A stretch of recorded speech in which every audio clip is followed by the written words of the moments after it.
Hello, how are you? No worries. Yeah, I'm good, thank you. How are you? I'm good. I'm good. So I'm excited to talk to you. Likewise. Um, because I have to say, you're like literally a person that I see doing something different, like with regards Okay. to your music. Thank you. Thank you. So I'm gonna just jump straight in. Uh, hmm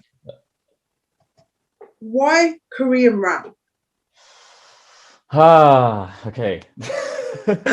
So there's a bit of a background to this. So basically, in 2015, 2016, I started studying abroad in America. And it was strictly because, so I went to university in Birmingham. So I got very sick of being around brown people. And I'll be honest with that. That's how I felt. Um, so I just needed something different. So I studied abroad, and that kind of opened my eyes to a few different scenes, different types of people. Like since then, I'd say my outlook on life is quite different. And out there, I met a lot of, different Asian people from, Vietnam, Korea, China, people that you wouldn't necessarily meet in London all the time, or unless you knew about the scene, and a lot of them started introducing me to their music and stuff. And I was like, okay, this is really dope. Like, I really, enjoy this. And then I started digging into the scene a bit more. I started taking a Korean class out there because it was like an easy class that I could take for my university. So I was like, yeah, let me just do it. And then I came back here and I was Wait like, a second. Can I just jump right? An easy go on. class? An easy class? It was quite easy to be honest. Like, I think the beginning was very easy to understand, like especially having like, me being Punjabi, with my background, like I kind of had the kind of structure there. Like Punjabi and Korean, the structure is pretty similar. It's just, understanding the vocabulary, which is different.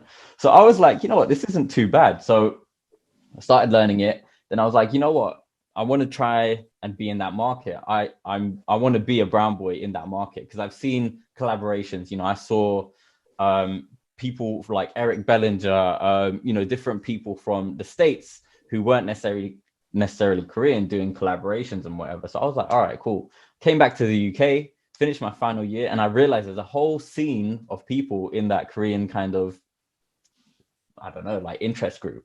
So I was like, all right, cool, this is dope. Like, Well, let's here check. in the UK, Yeah, is here that in it? the UK. Oh Here in the wow. UK, yeah.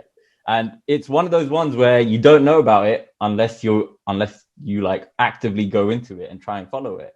But I actually yeah, so didn't know. Like you just educated me. Like I had no idea. no, it's all good. It's all good. So yeah, literally, like that happened, and then I was like, you know what, I really like this kind of direction. So I was like, you know what, let me just try and create some more music, like towards there. And it's weird because I don't want to class myself as a rapper only towards that Korean like music. But I want to, like, the example I give myself is I'm like Mist. Mist has a big affiliation with the Punjabi kind of scene. I want to be affiliated with the Korean music scene, but I'm still a UK artist at the end of the day. I'm still Punjabi by background. You know what I mean? So it's like those are where my interests lie. So I'm just going to pursue them, but I'm still me from London, like, yeah, as an That's artist. so refreshing to hear because, like, I think a lot of us do grow up in the UK and we kind of, you don't follow a specific like music scene. You are like, we are Punjabi, but it's not like we don't just listen to Bhangra. We don't just, watch Bollywood movies. We like so much other, various like music. And I hmm think that kind of gets forgotten and people are just like, well, no, that's all you kind of like. So it's kind of refreshing to hear that that's still around and people have interest in other things, Yeah, yeah. definitely. But have you met people that feel like that too? I have met a few people. It's difficult because, okay, so one big thing about being Punjabi, the reason why I just kind of got sick of it when I was in uni is because people's mindsets were quite closed. So they weren't open to seeing, people from other kind of ethnicities and whatever, and they weren't open to kind of exploring those.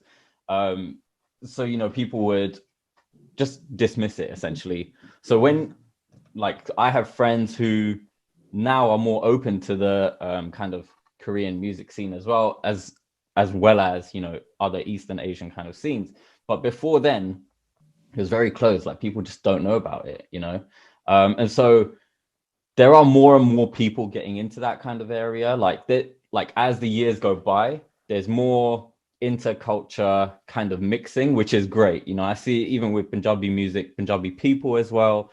It's great, but it's still a long way from being fully like integrated. You know what I mean? I think even like, yeah, like you said, Punjabi music has come a long way. I have to admit, I don't think in the UK it has. That's my honest opinion. And I do say that quite vocally to friends. I do think Canada's doing a lot, and it's very different to the usual Punjabi music you hear, and it's evolved. And I think music and as artists, you do need to evolve at times. I don't think we can just like stay in the same place. Yeah. So yeah, definitely. But I have to ask, like, how about being accepted into that scene as a brown person?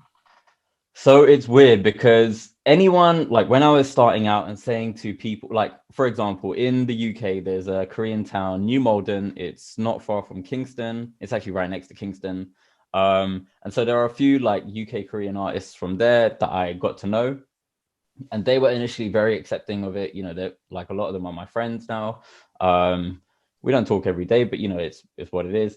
But yeah, they're accepting of it. But it seems like the more like any hatred I got was from people not in the who weren't Korean. Anyone who was Korean accepted me using Korean as a language. It was more people who wanted to be a part of that scene. Like, for example, you know, I'm just going to say white people, black people, whatever, you know, like it was people who weren't Korean themselves. They were like, why are you doing this? You know, they were the ones hating. So it's a weird one. Like, I didn't expect that. I expected the hate to come from the Korean people because I was like, all right, I'm not Korean. I think it comes down to like they just don't understand. Like, yeah, also ignorance too, not wanting to understand. Yeah, which is, you know, that's not very nice, and it's kind of upsetting to see that as well. Yeah, no, definitely. But it's weird because, like, as I said to you, you know, that's an interest of mine, but it's not necessarily the only direction I want to go in. You know, I'm Punjabi, so. You know, so tell us, what direction do you want to go in? I'm seeing, you know, artists like Fateh or I'm trying to think of a vision now. Like when you say you're going to go in a direction, have I lost you? Hello?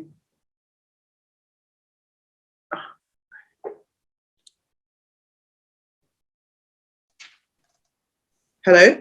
Hi, yeah, sorry. I think the connection I lost just you for a went. second. I think we just got, So so you're saying that that's not the like you want, obviously you have a direction you want to go in, and I'm going to talk about like a vision I'm seeing right now. So I'm seeing like this Korean, Punjabi, like UK hip hop thing going to happen. Is that what you're saying? You want to kind of mix? I don't know if I want to blend all of them, but I definitely want to. Like for me right now as an artist, I'm trying to get my name out there. So I'm trying to go into all these different places where I can just spread my name and my music. So, you know, I have interests where, you know, I really like artists like Fateh, for example, in Canada, or El Fresh the Lion in Australia. You know, like that music appeals to me. And, you know, I would love to one day collaborate with them because that's my background, you know, but it's just like, I don't know where I want to really go. I'm trying to do everything. Like this is where I am right now. And I need to kind of find that concise kind of direction. But I don't know if you need to find it though. I think what happens is sometimes it just, you know, you just fall into it. I think if you just kind of keep doing what you know, you enjoy doing, you know, things just kind of fall into place. Like, you know, we shouldn't overcomplicate things anyway and be like, oh, this is what I want to achieve. And I think we live in a society where everything's so fast moving, and like, you know, you see other people do all this, and that's what we have to do, and our visions and our goals have to be like this. We have to have everything figured out. We really don't. Yeah, we just got to go with it and see what happens. That's life. That's true. And that's one thing that I'm just doing right now. You know, I'm just trying to make as much music as possible with as many people as possible, and it's just a journey, but it's a good journey. So yeah. So I'm guessing like your music, like the stuff I've heard is probably like the newer stuff, but so I'm guessing your sound has changed. Definitely. Are we saying sound's changed, lyrics have changed? Yeah, definitely. So when I started, I was very on like a boom bap 90s kind of old school hip hop kind of vibe. And little disclaimer, I still am, because I have an upcoming EP where I'm gonna literally go about that vibe. But 90s R&B and like old school R&B. Yeah, that's yeah, my first love. So it's a vibe. It's a vibe. yeah. But yeah, so my style kind of changed because, being real and honest, I couldn't pay for a lot of music services because I was a student when I started out. So I had to kind of see how I could do it myself. So I started learning production. I started, learning mixing and mastering. I still go to an engineer for that now, but I produce everything myself. So it's just like whatever I was able to produce, I would make. So it started out from boom bap, hip hop, jazzy kind of vibes. And the connection has gone again, I think, which is very...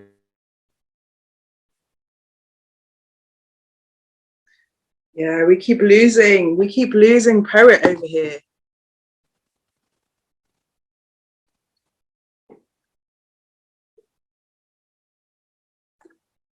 I'm sure he'll be back soon. I'm going to just play this while he comes back.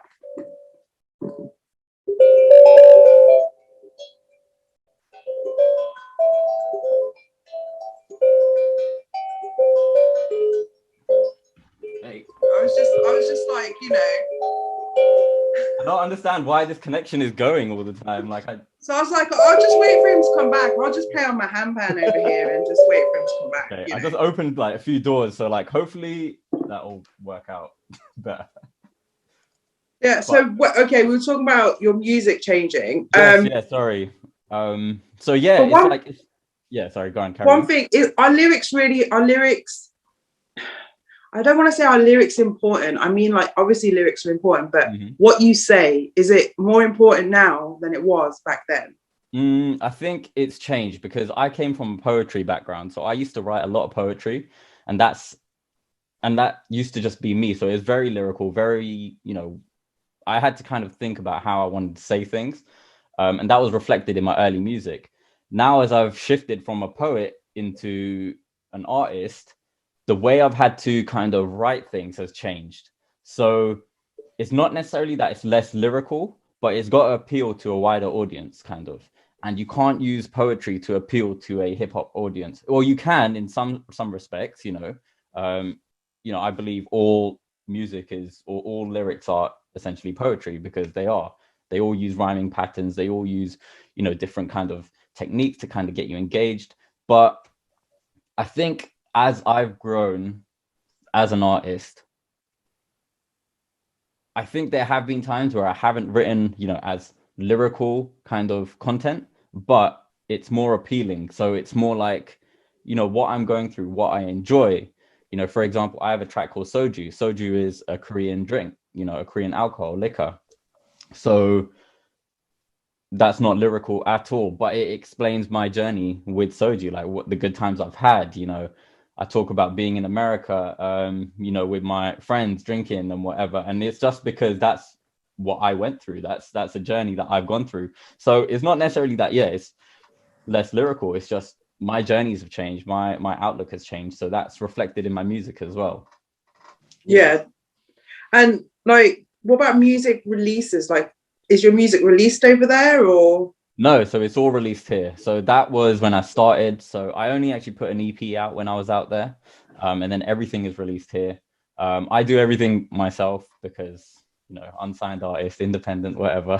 Well, I don't think that even matters anymore. I'm going to be honest with you. I don't think I'm not, because back in the day it did, like everyone wanted to be signed to a label. But then if you think about it, over the years, it's become, so much easier to put music out. It wasn't so easy before. And also a lot of people can still support themselves, and make music and kind of still make money from it. I guess when there was live shows, I think it's been tough in the last year. And I can see that you have done live shows too. How is your music, like, how is your music received at the live shows? Especially I think so. Last year when I was, well, not even last year now, 2 years ago, wow, before COVID, music was okay, but I think I was still finding my feet in terms of what kind of genre is good or what kind of music I had. Now, if I went out, I'm a lot more confident that the music would hit and be a lot more well received. I think back then I was still finding my feet. You know, I'm still a very underground artist. I don't like, even the shows that I do, I'm not paid for them because, to be honest, a lot of them are open mics. Like, I haven't actually been paid for a lot of shows. In fact, many shows, yeah. I can count them on one hand, the ones that I've been paid for. So, you know, it's like I'm still trying to find my place. I'm still trying to find all these different things that, you know, I'm trying to put myself out there as much as I can. So yeah, some shows, my music wasn't well received, but, you know, I still make the effort to go out and connect with people. I think connections are super important. You know, I make it an effort to, you know, connect with at least like 5 to 10 different people per show, because it's so important, whether that be once a week, twice a week. I think that's how, you know, you can grow your audience essentially best. So yeah, it's a difficult one, obviously, with COVID not or being here and, you know, performing not being a thing. But we just have But to adapt. do you think obviously you'll be in a better position now when things open up because you're a lot more Yeah. confident? You obviously you know your confidence has grown. You're more comfortable in your sound. Yeah. I think it will depend, because I'm, as much as I say I'm confident now, as soon as I go onto that stage and open and like hold that mic, I'm just like, oh, what is happening to me? You know, like That I happens to freeze. everyone. It's Yeah, everyone. No matter yeah, who says like, oh yeah, I'm so like people that you know that come across like so yeah, confident. Trust me, we like everyone gets sweaty palms and gets those little butterflies, and they're like, oh. yeah. But that's a good thing. That's a good thing that happens. That means you actually care about what you do. Yeah, definitely. Yeah, so I mean, I can't remember I can remember my last performance, and it was a great performance, to be honest. It was in East London somewhere. I can't remember the exact place, but it was great. And I can't wait to get that energy again, because it's just such a vibe, you know. Yeah, definitely. I think Yeah. you know it's like I say that about yoga. It's like it's so difficult to do yoga online. Like it's Hmm. like you get the whole atmosphere from in a studio, like you know, Hmm. with teachers, like the whole atmosphere to totally understand. And that's what I think we just need that as humans anyway. So Yeah, definitely. and we've kind of lost that over the last year. Definitely, Um, definitely. so your visuals in your videos, like who films your videos? So my latest video, LDN, I actually did that on my phone. I just went with one of my friends and we just captured it on my phone. I edited it all myself. Like, yeah, that was just because it's COVID. But before that, so I had these videos. So one was called Red Flags, one was called Inner Elements, and one was called Drank Too Much.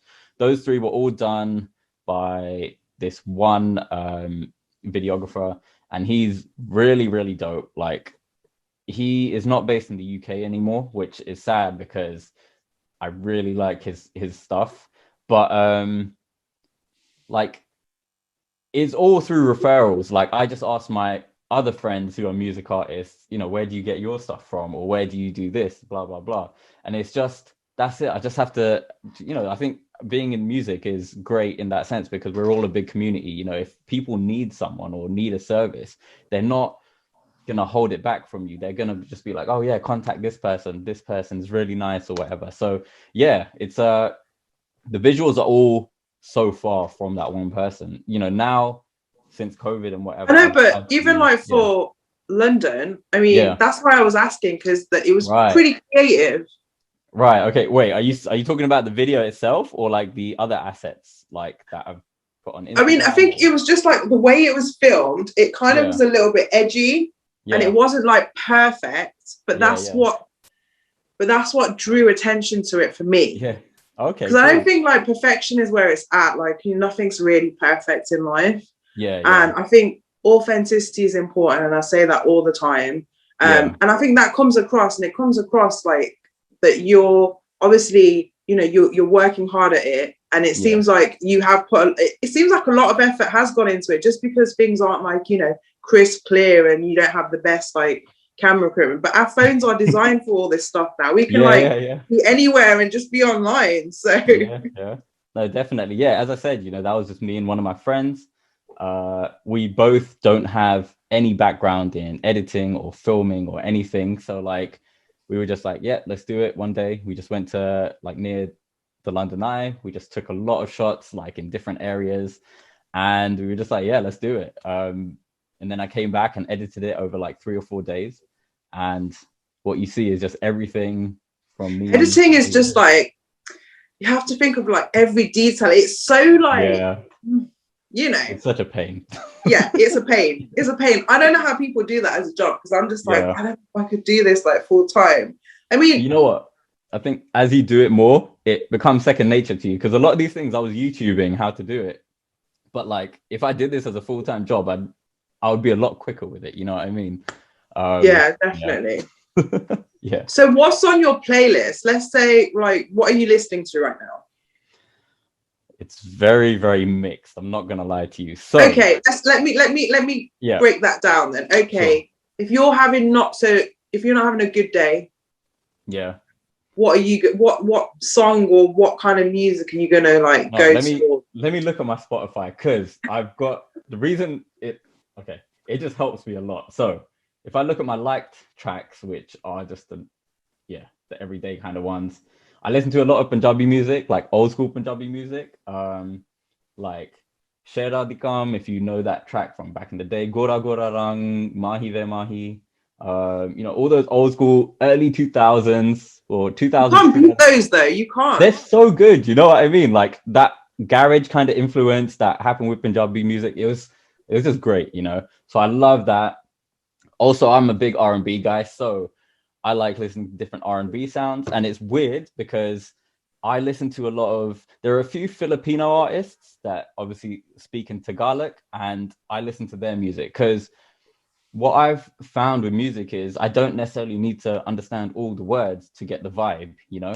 I can just tell from how they're saying things, you know, and it's just, I feel that the music they do in the East, whether it be R&B, hip hop, is very different to how it sounds in the West, even though hip hop is hip hop, you know. There are obviously some influential like crossovers, but the way they structure it or the way they want their sound to be is very different to how the West wants their sound to be. Of course, so you hear it with, you know, the UK wants their sound to be one way, America wants it to be another way. So I just find like those Eastern kind of sounds to be a bit more refreshing, something new to my ears, something that I haven't heard before. And that's why I think I'm drawn to those sounds. So there's artists such as, if I look here, so OC Dogs, Future Thug, those are a few of them. There's a whole lot more on my YouTube playlist, which I haven't got in front of me, but I can send you some recommendations like later on if you're open Yeah, to hearing definitely. them. Let's do that. Yeah. No, definitely. But yeah, on a sad day, anything Punjabi would be great. Also, just I don't know. I like listening to a lot of lo-fi kind of instrumentals, so I just have a Yeah, I'm few. kind of a background. Yeah, Like, I like to have like background music going. Like, it yeah, depends. Like, it's not always like yoga music. It could be like Spanish guitar, like I had playing earlier, but just playing in the background, because I just feel like it sometimes just changes the vibe of the day, or like, you know, if you are feeling. definitely, And I think music has that kind of, you know, it can kind of just change you, take you from like feeling really sad to like actually just lifting your mood. definitely. I Yeah, agree. And which I yeah, love about music. yeah, What yeah. So what do you do to kind of chill out? Oh, well, there's a number of Nothing. things. It's weird, obviously, because chilling out pre-COVID and during COVID has changed so much. All right, no, let me change it. Actually, I'm going to change it now. I'm going to change Okay. like, okay, how has the last year been for you? Have you been able to chill? Have you found like a new interest, or you've been able to maybe spend more time on interests that you couldn't before? So a lot of people that I talk to, they've hated COVID, right? Because they're like, "Oh, my life is nothing." Oh, I But loved it. I loved every I loved minute. it too. I loved it too. And there's a number of reasons for that. One, I was on furlough. Thank you, the government. Just putting that out there. No, but in all seriousness, I had a lot of free time. Obviously, being on furlough, it helps. But so I was able to, I was literally, it was only in March that I got put off furlough and got made redundant. So I was like, I had a whole year of being paid to do nothing essentially. So I was like, how can I make the most of this time? So of course, I spent a lot of time experimenting with music. I started investing a lot in cryptocurrencies. I've started reading a lot into cryptocurrencies and stuff. So Massive thing now. Everyone's talking about it. yeah, it's a big thing. I mean, I started back in August when like no one was talking about it, and I had to get introduced to it from someone else. And yeah, so like it's a big thing. I mean, I actually knew about it from 2017, but I just got burnt because I had no idea. You can what I send me was doing. some pointers, right? So what I should be doing, Yeah, basically. yeah. Good. Yeah. I'll hold you to that. It's all good. It's all good. I'll help you out. But yeah, so like literally just was doing that. Music, was focusing on my exercise routine. So like I finally got back into shape, and like because when I was working like in the city, I just didn't have time, you know, fixing or like making sure I, you know, could do music at the same time, performing and all this. It just didn't leave me with a lot of time because, you know, I live in West London, let's say. And even when I moved out to North London, I was still busy every day after work. So it didn't leave me enough time to properly work out and look after myself. So, you know, it's just more, I've been focusing more on me as a person, which I've loved. You know, I've been able to kind of experiment with music styles, which I've again loved because I've always wanted to go to a certain style of music and I've never known how to do that. But this time allowed me to kind of figure out how to get there in a way. And so yeah, I think the last year chilling for me has changed because I'm kind of always chilling, but I'm not at the same time. Do you know what I mean? Like I'm doing what I like, so I am kind of chilling at the same time. Like for me, I think in it's front of more of like, yeah, you know, it's like you're just not rushed to do anything. You can just yeah, take your time. yeah, yeah, Like this is like a really small thing, but this is like this is what I love. Is like I can wake up in the morning. I've still been working, but I yeah. haven't been working as much. So I've been working like 2 days a week, which is fine. Like Okay. I can deal with that. But then, you know, you wake up in the morning, you know, like you put some music on and then you just like put the coffee on and you're drinking your coffee and you just like this is me anyway. So I'm just like writing in a journal. I'll do a bit of yoga, like just see where the day takes me. There's no plan. Yeah. I hear that. That's what I've loved about it. That's quite interesting that you say that because I've still had a plan each day. Like so I'm a structural freak in one sense. Yeah, like I have to have structure. Yeah, you don't? Okay. But it's weird because when I tell people what my structure is, they're like, that's not a structure. And I'm like, it's my structure. Go on then, I want to hear this. So I sleep every day around 4:35 a.m. I wake up at like 1 p.m. But that's my structure, you know, like my usual structure is, you know, I wake up, eat whatever, I work out, eat lunch around 5:30. But is that because you feel more inspired, like musically, or? So naturally, I'm a night owl. So anything I do is normally at night. You know, so even with music, I was making a lot of my music at night because I get inspired by, you know, just the night sky and the darkness. It's weird to say, but I feel at peace. You know, like when everyone got like, okay, so I still live with my parents at the moment due to COVID, but when everyone goes to sleep, I'm still awake. And that's when I find that it's peaceful because I know no one's going to walk in and distract me. No one's going to be like, oh, you got to do this, you got to do that. I'm just like, you know what? This is my time. That makes sense. To make that magic. Yeah. So like, that's where I make the magic. That's when I make the magic, you know? Yeah. I mean, I probably don't like structure because I have it in my job. Mm-hmm. So I work in a hotel. So literally like, you know, it's like we used to work like 12, 13 hours a day. So for me, COVID's been amazing. So the hotel has been closed, but I still had to go in a couple of days a week. So me not having to do that, I'm like, I don't even know if I want to go back to that. This is the thing. I was thinking, you know, if my job before, so I used to work for music festivals. So my company used to put up your music festivals around Europe. And while it was great when the music festivals were on, you know, we'd actually get to go out to the music festivals because we'd be working on site.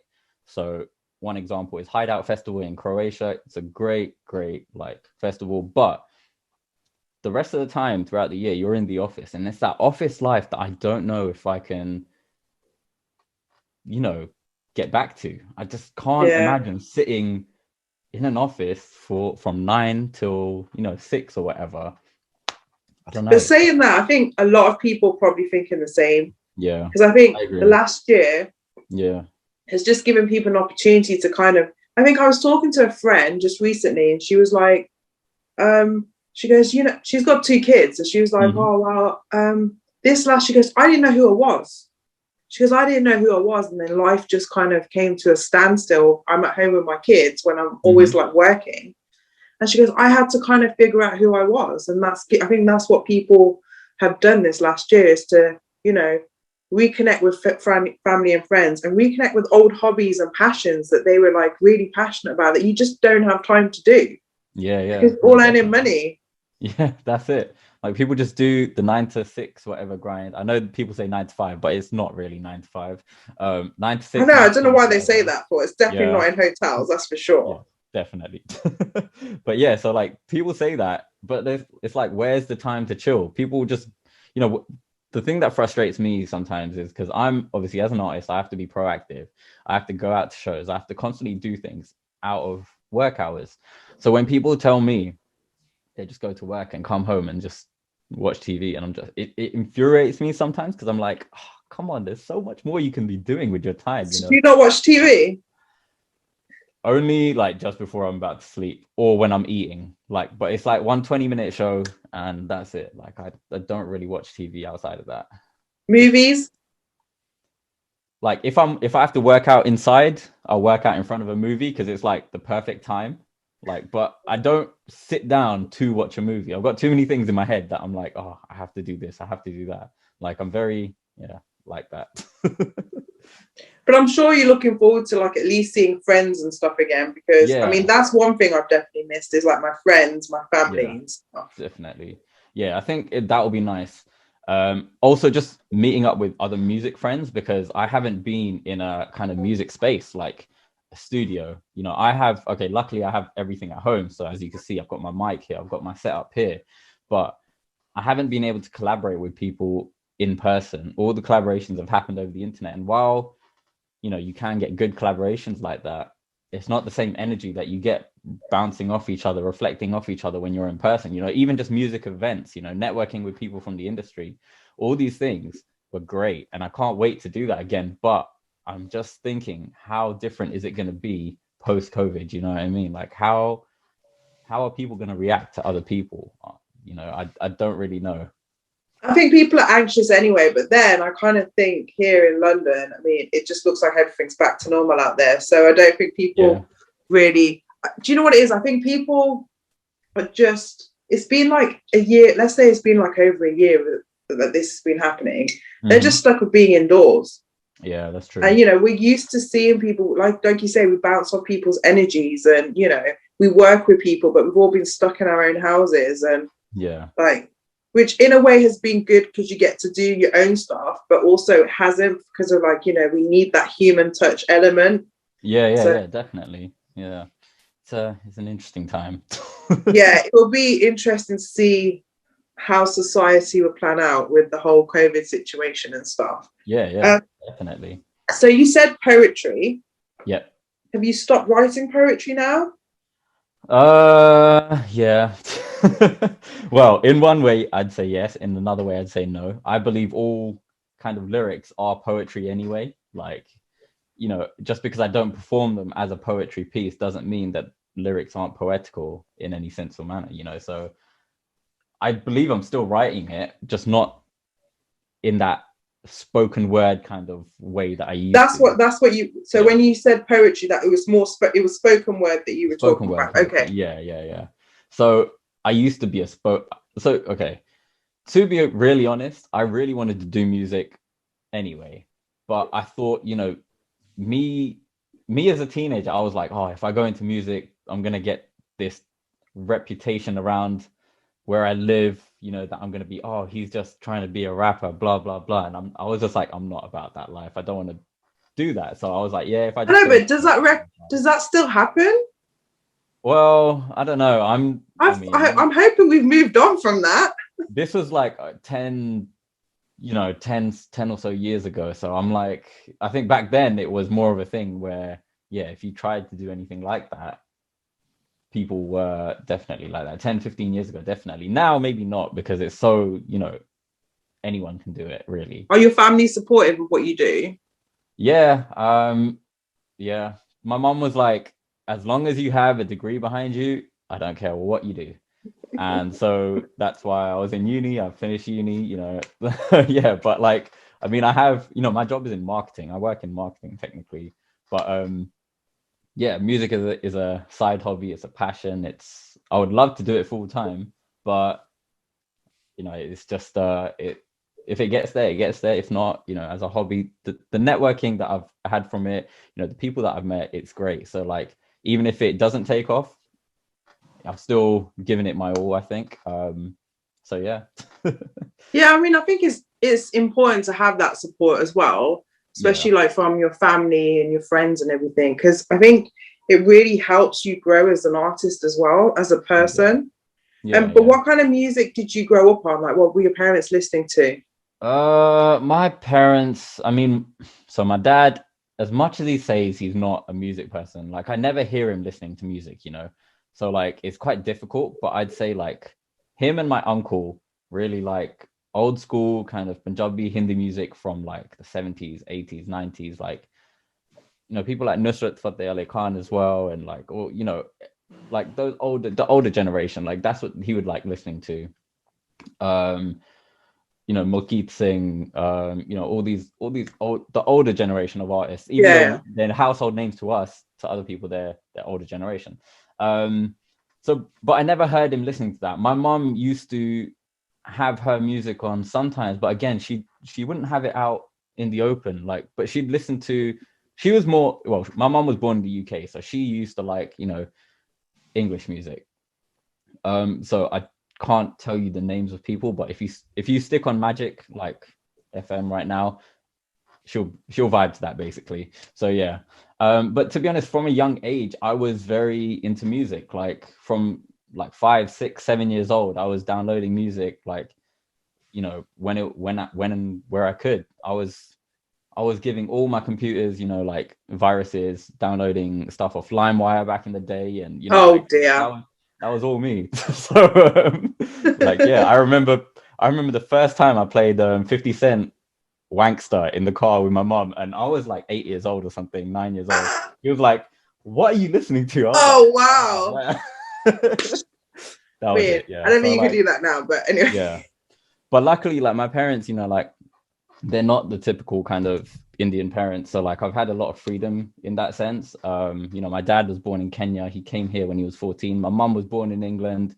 So like they have like quite a modern mindset, which is great for me because it means that, my like outlook on life is quite modern as well. It's not, I'm not going to say backwards, but it's not 50 years ago or whatever. So yeah, I've been quite lucky in that. But yeah, my parents, they didn't really have an influence on, like, their music styles didn't really have an influence on me, because music wasn't a big thing in my house. And I think that's why I got into music so late. Well, from what I consider late anyway. I got into, making music around 18, 19, really, 19. And then I didn't actually put my first EP out until I was 22. Which I consider quite late in music because I see all these artists popping up at 15, 16, 17. I know, but it's very different now. That's what I'm like. It is. Yeah. Back in the day, it was like, yeah, we didn't grow up like, obviously doing all the stuff that people, the like kids now, they're all this stuff is out there for them and they see it, and that's the world we live in. Like, I think every child wants to be famous. Like, yeah. No, that's it. Definitely. It's the Kardashian decade. That's what it is. That's very, very, very true. Like, I remember coming home from school and I used to watch Channel U and I was like, yo, this is sick. Like, I used to have the Channel U CDs back in the day. Like, I was just all about that. And now I just look at it and I'm like, that culture isn't there where, like it was a select few of people who could do it. Now everyone, as you said, can do it, So yeah, it's been interesting. I think, do you know what it is? It's like it's just, things are just so similar. Everything's the same. There's nothing that's different. And I think so when I see people like you trying to do something different, I think that's like a breath of fresh air. And there is, I think people are open to it when there's like obviously opportunity, but because there's just like, everyone's doing it this way, so everyone thinks that's how we should do it. But no, just do it how you want to do it. Yeah, definitely. I agree, 100%. I agree, but it's difficult when people are used to listening to a certain thing, and then they hear something new and they're like, "Nah, I don't like that," or "I'm not open to giving that a chance." And that's when I'm just like, oh, come on, like, you know. But it's also quite scary though, like when you're trying to do something different too, because then, like you said, it's like, you know, are people going to be open to it? Or, Yeah, you know, is it going to be received well? yeah, But also it's like, oh, am I doing the right thing? I don't know. I'm just like, if your gut feeling says, you know, this is what I should be doing, just go and do yeah. it. I think literally like 2 years ago, I said to myself, I came, I don't know why, I came, like there was a phase in my life, I was going through something. I can't remember exactly what it was, but at the end of it, I was like, I'm going to live my life with no regrets from now on. And so whether that relates to what I do job wise, music wise, studying, travel, you know, I'm going to live with no regrets. So that's why with music now, I don't really care if I'm doing something different because it's what I want to do. You know, I am an artist and I'm expressing myself how I want to be heard. um yeah, even where I travel, you know, people are just like, oh, why don't you go to Marrakesh and all these bait places? I'm just like, nah, like I'm just like, that's not me. Dubai, you never been to Dubai? Oh my god. I'm like, no. Have Oh, you ever well, been to I South think Korea? last lockdown, the whole of England was in Dubai. Exactly, literally. I was like, how is everyone there? And I was like, Yeah, I was like on my oh phone. I was yeah, like, what? Like, yeah, has the government just given free tickets to Dubai or something? literally. I was just like, yeah. But then I was like to people, okay, have you ever been to Japan? Have you ever been to South Korea? Have you ever been to Vietnam? And I'm like, Japan is amazing. Yes, I it's it's on amazing. my list. It's on my list. I need You to will go. not regret it. But I've never been to South Korea, so If you go to they have Seoul, really oh, they have really good skincare there. They're just like really skincare, into all that stuff. Yeah. skincare, foods, oh, it's amazing out there. But yeah, just like No, that whole vibe is me. no, I Yeah. definitely think people should definitely travel and, you know, well, when they can, obviously. Hmm. But yeah, I don't think people should be scared of doing something different. I wish that, you know, people would tell us that when we're younger. Yeah. So then, you know, but then I'm just like, but that's not what life is, right? Because then you don't Yeah. experience all these things. And then, but if you could give your younger self advice, Hmm. what would it be? Let's say an Mm-hmm. 18-year-old or a Mm-hmm. 20. Like if you were to give yourself advice to your Yeah. younger self, what would it be? It would be pretty similar to what I just said. Live life with no regrets. Don't waste time. Just do it now. You know, like I think that's one thing I've come to realize a lot is that I used to waste a lot of time just sitting at home, just doing nothing. Don't waste that time because you don't get the time back. You know, like even with music, I feel as if I'm late. You know, I'm 27 right now, and I feel my time is coming up in music. You know, like it's now or never, basically. So yeah, just don't live life with no regrets and don't waste time. Those are the two main things I'd say. Yeah. I Mm, definitely think people should have more self-belief in themselves back then. yeah.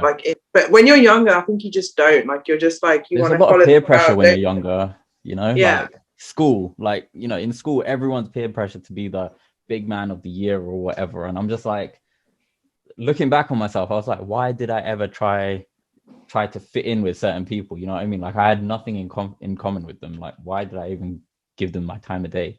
But it happens when you're in school and when you're a younger person, you know, when you're slightly older, when you get to mature a little bit more, then you can kind of think about these things for yourself. But yeah, So would you go back to the States and maybe do music there? I would love to, but at the time, so I was only there for 1 year, but I was like on a student visa. And right now, you know, I would love to be in the States, but it's difficult because I don't know anyone there anymore. Like I know friends, but not musically. I don't have those connections anymore. So it would be quite difficult. I think where I am right now is great for now. But you know, as I get older, I'm gonna wanna experience different cultures in relation to music. Like I really want to go to Korea and do music, for example. I know a few producers out in Korea and I'm just like so Maybe it's scared. not America, maybe it is Korea. Yeah, I think each country has its own like energy, you know. So like in the UK, I get a lot of UK vibes, heavy, hard hitting energy. In Korea, I get different kind of vibes. So it's a lot of auto tune stuff, but it's also a lot of R&B melodies. Like that's very like, you know, common. So I think each country brings a different kind of energy in me. And I think, yeah, I would love to be in Korea. I'd love to be in America doing music. I'd love to be anywhere but where I am right now doing music. But just gotta make do with what I have at the moment, right? Just gotta wait for things to open up. It's gonna happen. Yeah. It's gonna happen. That's it. So yeah. You just gotta just like trust the process. Definitely. Hopefully soon. What, like, I think obviously you said that life inspires your tracks. So you know, you've got like London. Tell us how did that come about? So I heard this song on YouTube called LA, and it was about this guy who migrated from, I think, the Middle East, and he migrated to LA, and he was like talking about his life in LA. I was like, I really like the vibe of this song, so I'm going to see if I can produce something and call it and like talk about London. So that's essentially where it came from. You know, like in my verse, I talk about, you know, I was almost in heaven at 7. Like not many people know this about me, but I fractured my skull when I was 7 years old. I was in hospital like for like a month, 2 months, like recovering and whatever. So I was almost in heaven at 7, almost counting my blessings too quickly. Maybe I'm stressing, just want to be back in lessons. Like that was just me. I was just like, I was a kid, you know, I had no idea. And then I was almost I was the middle in session. So I was like in the middle of sessions, 18 was reaching for pedals. So that was all me, you know, I was driving at 18, 19, whatever. I just talk about what I'm going through. Like, I don't think people need to overcomplicate it too much. You know, with London, I'm talking about my representation of what London is, you know, like what is London to me?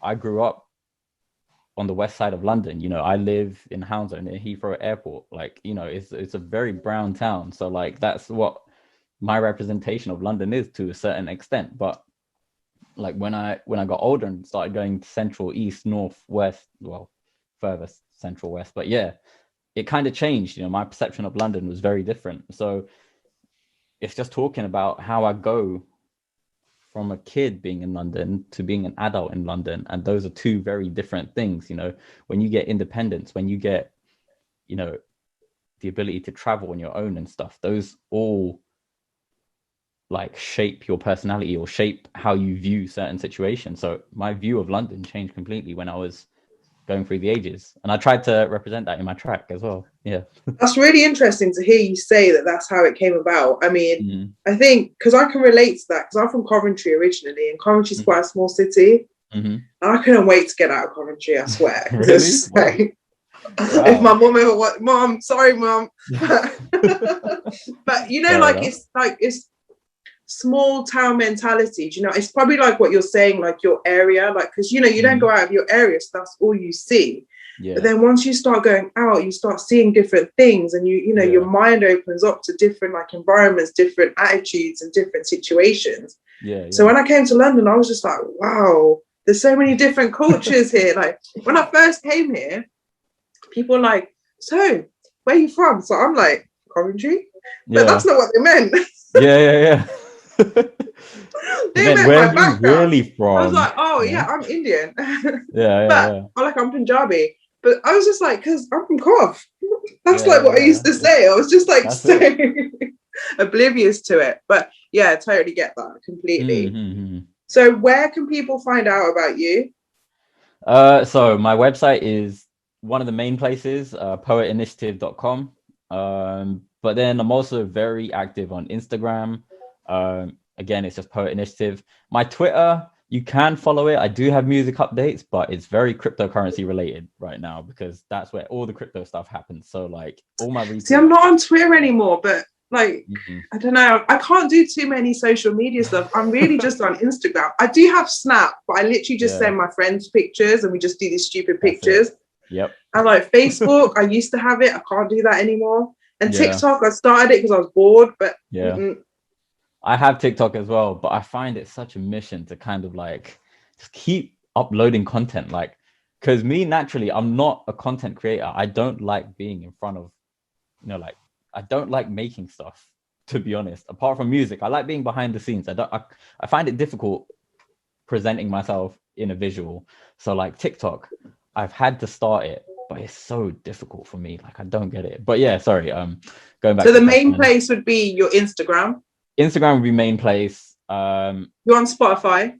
I'm on Spotify. Yeah, so any streaming channel, Spotify, Apple Music, Amazon, these are, all the rest, YouTube.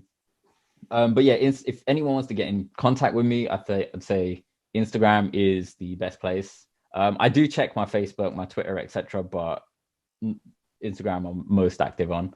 And then yeah, for all other links or any other information, it's all on my website basically. One thing I didn't ask you, I've just realised, is where does your name come from? I'm guessing from the poetry, the first part. Yeah. So the initiative part. Now, where's that? I'm intrigued. Where's that from? So initially, when I started, I was just calling myself Initiative because to get into music, I had to take my own initiative to kind of get into it. So, I didn't, as I said, I didn't have the family backing. There wasn't a lot of music going on in my house. So I really had to fight to get into music, like I had to take my own initiative. And at a young age, it's a little bit more difficult as well because you don't really know about the different processes, how the world works, etc. And so luckily, I saw you had an interview with Rishma. So luckily when I was 18, 17, I met Rishma for the first time through a referral. This is going back, 10 or so years. He's a really inspiring person. Definitely. And so she was the one who inspired me, she kind of invited me to get involved with her radio show on Westside Radio. And so from there, I kind of developed the name Initiative so that, if ever I was to put stuff out, it would be under Initiative. And then I was like, you know what? I'm doing poetry. I might as well call myself Poet Initiative. So that's where it came from. And even shifting to hip hop or whatever music, I haven't changed it because it's like that's me, that's my roots, that's where I came from. I came from the poetry side, and here I've always thought about changing my name, and maybe at one stage or one day I should, but I just don't know what to. So right now I'm just keeping it a Poet Initiative.